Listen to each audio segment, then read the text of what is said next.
우리가 살펴본 레위인은 첩을 데리고 이제 저녁에 집으로 돌아가는 길을 시작합니다. 저녁에 시작했기 때문에 당연히 가는 길 중간에 밤이 깊어버렸습니다. 종이 레위인에게 여부스에 들려서 하루 유숙하고 가자고 그렇게 제안을 합니다. 그런데 레위인이 그것을 거부합니다. 12절 말씀을 보니까 주인이 그에게 이르되 우리가 돌이켜 이스라엘 자손에게 속하지 아니한 이방 사람의 성읍으로 들어갈 것이 아니니 기브아로 나아가리라 하고, 조금만 더 가면 베냐민 지파에 속해 있는 기브아가 나오니 그 기브아 땅으로 가겠다라는 말입니다. 이유가 뭡니까? 바로 여부스는 이방인들의 땅이라는 것입니다. 나 같은 레위 사람이, 하나님의 일을 하는 사람이 이방인들의 지역에 들어가서 하룻밤을 묵고 가는 것을 내가 용서할 수가 없다, 내가 용납할 수가 없다라는 거예요. 하나님의 백성으로서 어떻게 우상 숭배하는 이방인들이 사는 곳에 내가 들어가서 하룻밤을 잘 수가 있느냐. 여러분, 이 말이 너무 위선적이라고 들립니다. 어제부터 우리가 말을 안 해서 그렇지 지금 19장에 들어와서 할 말이 너무 많지 않습니까? 이방 땅에 들어가는 것은 죽기보다 싫으면서 첩을 얻어서 사는 것은 괜찮은, 하나님 앞에 본인이 올바로 서 있지 못하면서 우상 숭배하는 이방인들을 경멸하는 그런 태도. 우리 사랑하는 성도님들, 우리는요 기본에 충실해야 합니다. 나의 삶이 바로 나를 증명하는 것입니다. 나의 말이 나를 증명하는 것이 아니라 나의 삶이 나를 증명합니다. 여러분, 전도의 길을 막는 그리스도인들의 태도가 바로 이런 태도입니다. 예수님의 생명의 말씀이 우리에게 생명의 말씀이 되는 것은요, 예수님 자체가 생명이시기 때문이었습니다. 이질감이 없습니다. 예수님의 삶과 하나님의 뜻을 담고 계신 예수님의 그 생명이 이질감이 하나도 없었습니다. 예수님께서 어떤 강한 의지로 그렇게 사신 것이 아니라 하나님이신 예수님께서 하나님의 사랑을 삶의 그대로 드러내신 것입니다. 그러니까 겉과 속이 같았던 것입니다. 우리도 마찬가지입니다. 우리 사랑하는 성도님들, 저를 포함해서 우리 모두는요, 우리 안에 없는 것을 억지로 꺼내서 치장할 필요가 없다는 것입니다. 이 레위인은요, 속으로 골마 있으면서 보여지는 겉모습만 신경 썼습니다. 선민의식과 그리고 남들과 다름을 증명하는 일에 모든 것을 바치는 삶을 사는 것입니다. 우리 성도님들께서 주의를 거룩하게 지키시고 신앙생활을 성실히 해 나가시는 것이, 그리고 열심히 봉사하시며 헌신하시며 여러분의 인생을 사시는 것이 다른 사람들과 다르다는 것을 증명하는 도구로 사용되지 않으시기를 주님의 이름으로 축원드립니다. 여러분의 그 거룩한 삶 자체가 하나님으로부터 받은 그 구원으로 인해서 여러분의 삶이 그렇게 성령의 다스림을 받아서 그 삶이 그대로 드러나는 것이 하나님께 영광입니다. 하지만 그 삶 가운데는, 마음 가운데는 여러 가지 그냥 골마 있으면서 그것을 치장하는 것은 레위인과 다른 바가 없는 것입니다.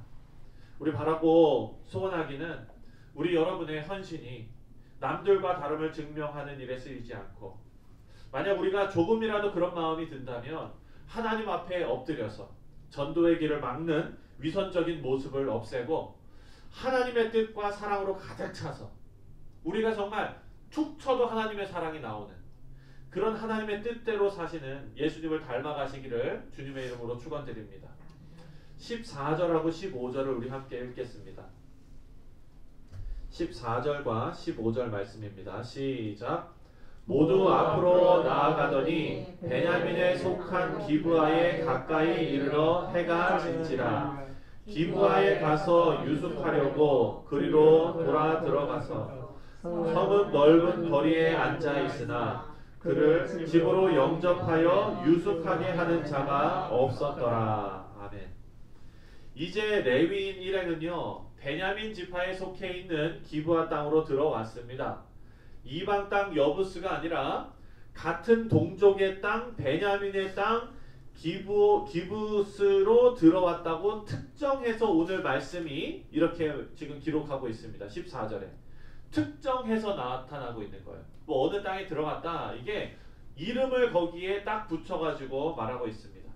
앞으로 있을 끔찍한 사건이 이방 땅에서 벌어진 사건이 아니라 이스라엘 공동체 안에서 일어났다라는 사실을 확실하게 기록해두고 있는 것입니다. 그래서 지금 이스라엘 백성의 윤리적이고 도덕적, 종교적인 타락이 얼마나 극에 달했는지를 잘 보여주고 있는 것입니다. 이방 땅에서 일어난 사건이라고 해도 정말 믿을 수 없을 만큼 끔찍한 사건이 일어납니다.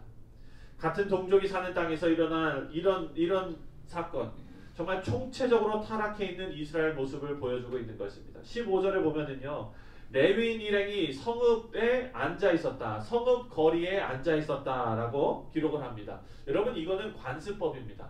율법이고요, 전통입니다. 이렇게 율법의 전통에 따르면은요, 성읍 광장에 어두울 때 앉아 있는 사람들은 그냥 두면 안 됩니다. 나그네를 대접하도록 되어져 있습니다. 그것이 관습법입니다.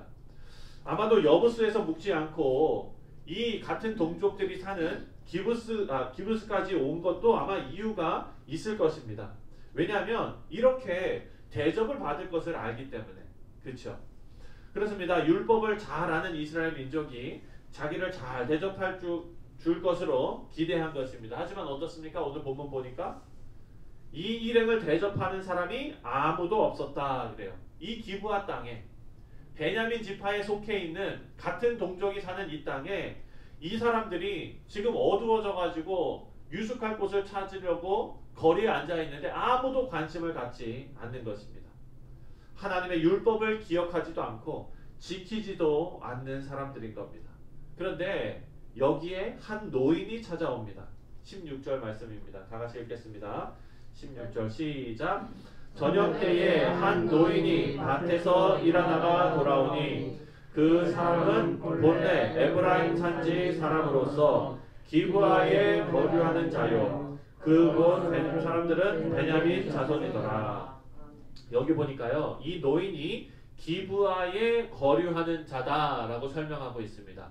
여기 거류하는 자에 쓰인 단어를 보면은요, 그 사람이 기브아 성읍에서 나그네 생활을 하고 있었다라는 거예요. 네.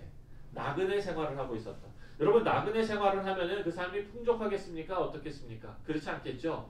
아무도 이들을 맞으려 하지 않았습니다. 하지만 그곳에서 나그네 생활을 하고 있는 노인이 이들을 눈여겨보면서 도움을 줍니다.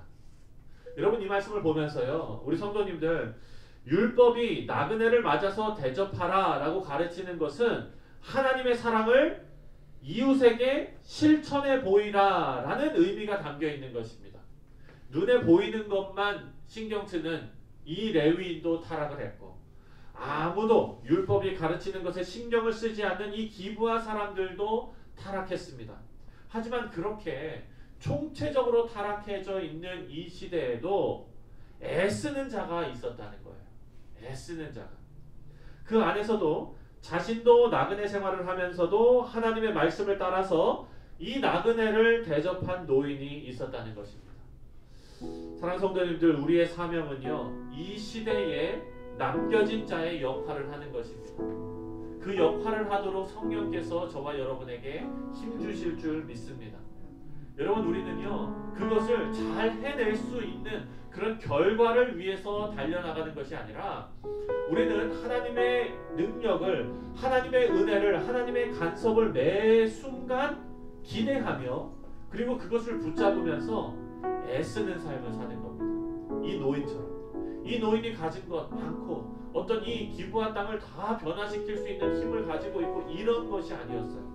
자기가 할 수 있는 것, 일 끝나고 열심히 일을 하고 일 끝나고 돌아올 때 하나님께서 말씀하시는 내 이웃을 돌아보라 하는 그 의미를 마음에 새기며 길거리를 보았을 때 눈에 들어오는 거예요. 그 필요한 사람이 눈에 들어오는 거예요. 본인의 사명이 눈에 들어오고 본인의 사역이 눈에 들어오는 거예요. 그 일에 앞장서서 성실하게 그 일을 감당하는 겁니다.